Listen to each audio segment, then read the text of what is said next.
Oh yeah, I came here to speak to you about my coaching in the past 9 months, with the planning and the delivery of the sessions. Is that okay? Yeah, that's fine, yeah. Okay, Go so away. my planning, I used planning techniques such as my session plans, rationales, and risk assessments. I feel like I planned my sessions very well with the help of session plans to gather a good idea on what I was going to happen in the session regarding drills and condition game, the cool down and warm ups. You know, like at this beginning of a session, I'd always put in the session plan something like stuck in the mud, and I would always do that with all my participants, stuck in the mud to start with, or put a twist on it with like a Pac-Man stuck in the mud type of thing. Right, okay. My rationales, I wrote up my approach to the session. It includes stuff like my leadership style, how I'll meet my participants' needs, how I'll interpret and understand the content of my coaching session plans, and how I'll prepare the environment and participants. I also use the likes of a risk assessment. For example, at the start of every session I've done, I made sure that the area was suitable for them to do activities on. I made sure they had the correct footwear, the correct equipment. The equipment was all tried and tested before the session, so then if there was any faulty equipment, it wouldn't cause any risk or harm to injury kind of thing. But I done all that. On my session plans, I believe I did a good job creating the session plans with the relevant information for the sessions. For example, I included the aims and objectives that could be incorporated in the drills I included. For example, I always try to have a good passing and catching drill in there, like the chest pass or the bounce pass in basketball sessions, Yeah, which I did. okay. I also had a contingency plan, which I had a backup plan.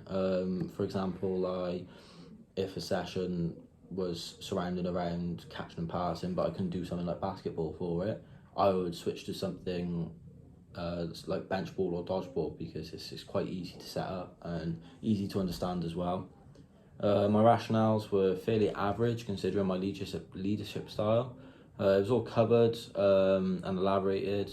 For example, I included on there I'll be using the democratic leadership style in my coaching sessions, because I can include my participants in what they can do and how they can improve on things. By doing that, it actively involved the participants and gave them a greater understanding of how to improve skills in sport and activities and how they could do them. My risk assessment, I believe it was done very, very well, in my opinion, because I managed to cover all the risks that could have happened but been avoided with the use of the risk assessment. For example, I assured the participants we were wearing the correct footwear for the terrain we were on, be in the sports hall or out on the field. They weren't going to slip, they weren't going to roll their ankle or anything like that. They weren't wearing Crocs, flip-flops, they were wearing trainers.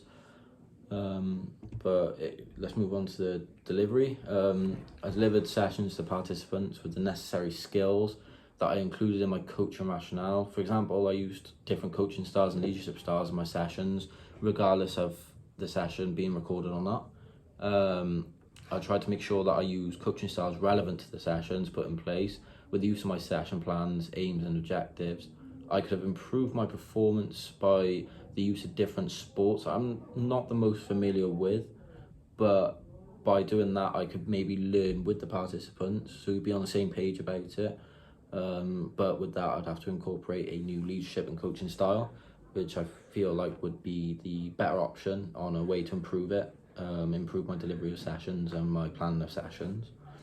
I think with the use of my coaching rationale, session plans, I was able to deliver the session very freely and clearly. For example, I delivered a football session with level 3 IT, and with the use of my session plans, it ran very well, and the participants, they were comfortable with it. Their IT, they may have a different sports level, or they may not do sport and activity outside of the session, which is understandable, and it's just there to improve their physical well-being.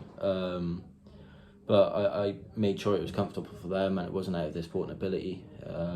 I can improve the sessions maybe by changing the warm-ups and cool-downs, because they can get quite repetitive after a while. Like every session maybe stuck in the mud at the beginning of a session may get repetitive. So I think a good way I can incorporate the participants more in the sessions by asking them what they would like to do for a warm-up, and then I could maybe put it in and create something that they would all be comfortable doing, they would all like to do, and they all think would be fun. I think that would work for both the warm-up and the cool-downs. But yeah, I feel like that would definitely better my future sessions if I was to do that, and you know, communicate with the participants. I'm going to communicate with stuff like comment cards at the end of sessions, stuff like that. I feel like feedback would be the main key to improve and develop for the future. So, you got any questions? No, I think you've gone through it quite well, and I understand everything. But what do you reckon the main thing is from the 9 months you've coached? What's do you reckon you've progressed from the start, from when you first coaching to now? Considering the fact that I didn't do any coaching before I started this course, I feel like I started off very shy, I wasn't vocal, and then I moved on. Maybe about 4 months into the course, I started getting my confidence with it. I started understanding it more and in depth, and I was coaching, sports that I was very familiar with, that I've been coached in before. I was using the skills that I got from that to try and incorporate into their session. I coach the ILS, so I've coached a variety of different groups with different sporting abilities. I've coached my peers also. But yeah, it's like with the ILS, they had a very low sporting ability, so I had to make changes while I was coaching to try and get the drills that I was trying to push across more simpler for them to kind of get a hold of. And with the passing drills, I wasn't focused on their passing technique or anything. As long as they could catch and pass, I think that was a main key in the session. That's good to hear. And that's everything from me. So thank you for sharing this with me and telling me of your experience. Thank you for your time. Yeah, no problem.